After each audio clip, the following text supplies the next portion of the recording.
Sébastien, tu es en compétition, toi, au niveau de la planche en descente. Pour les Olympiques, c'était quoi en particulier que tu faisais là, aux Olympiques de Pékin? Et dans le fond, aux Olympiques de Pékin, nous autres, on avait une épreuve de parallèle géant slalom, donc seulement une épreuve. Donc, moi, j'ai participé à ça. Puis, ça a relativement bien été. Pas tout à fait la performance que j'aurais espéré, mais c'était quand même toute une expérience. Et est-ce que dans ce contexte-là, il y avait aussi de la descente individuelle au niveau des Olympiques? Non, nous autres, aux Olympiques, c'est vraiment seulement en parallèle, donc c'est des courses en duel. On est 32 à faire les qualifications, puis après le processus de qualification, là, les 16 meilleurs vont participer au final. Puis après, ça va être premier contre 16e, deuxième contre 15e, etc. Et toi, tu fais ce sport-là depuis combien de temps? Depuis 16 ans environ, puis ça fait 11 ou 12 ans que je suis sur l'équipe canadienne, là, donc ça fait un petit moment déjà.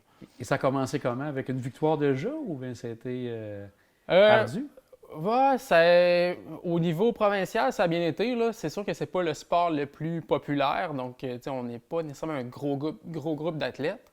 Donc moi, ça a commencé, je performais déjà assez bien au début, là, mais c'est sûr que quand tu commences à faire face aux Européens, aux Russes puis aux Asiatiques, là, ça devient c'est un autre niveau complètement. Là. Et c'est eux qui dominent encore ce sport-là? Oui, ouais, vraiment. Là, les Russes sont très, très forts. L'Autriche, les Suisses, c'est vraiment des puissances mondiales dans le sport.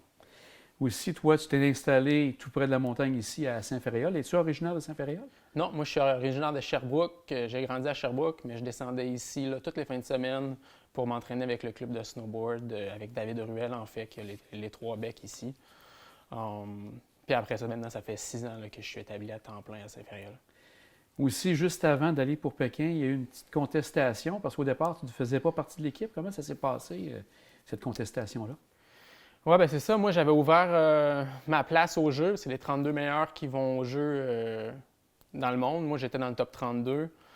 Mais après ça, les fédérations nationales ont le droit de ne pas prendre ces spots-là. Mon enfant a décidé de ne pas prendre le mien. J'ai contesté la décision du fait que je remplissais les critères de l'équipe pour participer au jeu. Ça a été éreintant. Je veux dire, on a fait face à une fédération puis probablement au meilleur avocat sportif au pays. Là. Donc, c'était quelque chose, mais j'ai finalement remporté mon appel puis j'ai pu aller au jeu du Puis là, à ce moment-là, c'était un arbitre qui déterminait si tu pouvais y aller. Comment ça Oui, fonctionne? exact. Dans le fond, j'ai porté appel au centre de résolution des différents sportifs canadiens.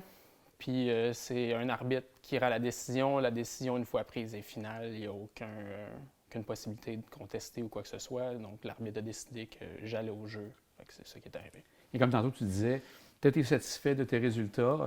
Donc, une première expérience pour toi aussi.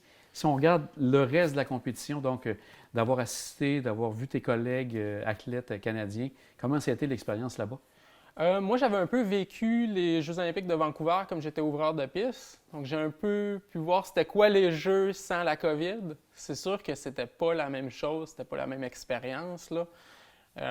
Aussi à cause du froid, il faisait très très froid. Là. Ah Donc oui? d'aller voir d'autres épreuves, c'était pas idéal. Là.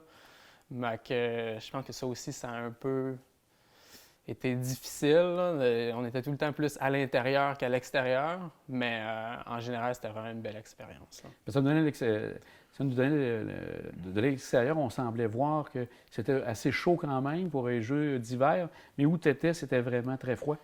Oui, dans le fond, Beijing même, c'était un peu plus chaud, mais nous autres, là, Zhangjiakou, je pense que ça s'appelle, j'ai de la misère à le dire, un Ah. mot chinois. Mais là-bas, c'était très, très froid. Nous autres, le jour de la compétition, pour nous, on a quand même été chanceux, là, gros soleil, puis on a eu la journée la plus chaude, je pense que ça faisait -10. Mais en général, là, c'était tout le temps à -30, là, donc ouais, Vous c'était étiez pas pour la chaud. compétition, pour ça, on rentre en dedans pour se Ouais, chauffer. ouais, exact. Moi, j'ai décidé d'aller voir l'épreuve de ski acrobatique femme, là, mais c'était pas chaud. Et ta saison en général, outre les Olympiques, comment ça a été? Ça n'a pas été facile.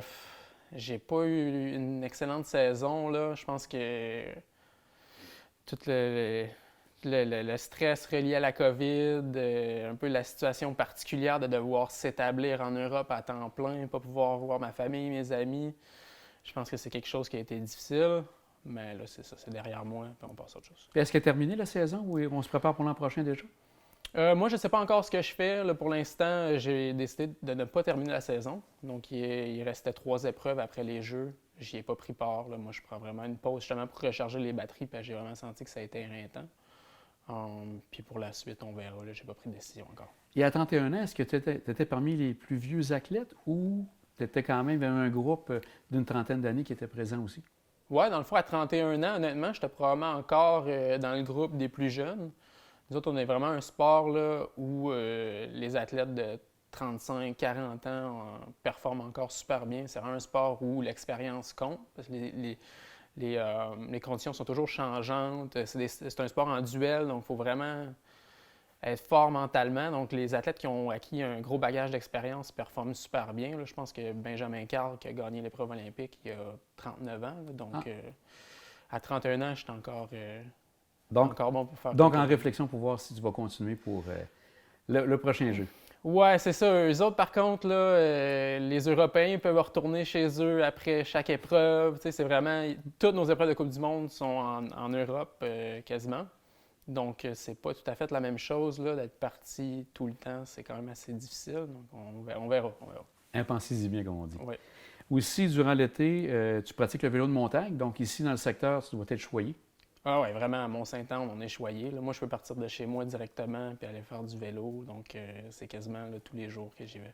Et tu faisais des compétitions là-dedans aussi ou c'est vraiment plus un sport pour relaxer puis t'éclater, on pourrait dire? Oui, l'an passé, j'ai décidé de ne pas faire de compétition, mais d'habitude, je fais des petites compétitions d'enduro, là, mais seulement pour le plaisir. Là. Je m'inscris souvent dans les catégories les plus basses, puis je vais rouler avec mes amis, dans le fond, puis on regarde nos temps, on s'amuse avec ça plus qu'autre chose. J'ai vu aussi dans les derniers jours que tu as reçu une bourse du club nordique, donc de la Fondation nordique. Donc, c'est toujours intéressant d'avoir ce coup de pouce, autant pour les études que pour toutes les compétitions. Ah oui, c'est toujours le fun de recevoir des bourses comme ça parce que c'est très dispendieux, là, surtout notre sport. Comme je dis, on est tout le temps en Europe, donc ça fait des voyages très, très dispendieux. Bien, Sébastien, félicitations pour cette belle participation aux Olympiques, puis bonne chance pour la suite. Merci beaucoup.